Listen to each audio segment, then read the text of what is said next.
లో కలకలం రేపిన అనిత అనే మహిళ హత్య కేసును పోలీసులు కేవలం 48 గంటల్లోనే ఛేదించారు.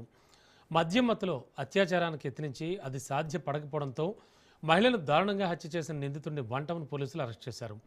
ఏప్రిల్ 24వ తేదీ అర్ధరాత్రి పంజాబ్ చౌక్ సమీపంలోని డ్రైనేజీలో అనిత మృతదేహం అనుమానాస్పద స్థితిలో లభ్యమైంది. మృతదేహంపై గాయాలు ఉండడంతో కేసు నమోదు చేసిన పోలీసులు సీసీటీవీ ఫుటేజీ ఆధారంగా దర్యాప్తు ముమ్మరం చేశారు.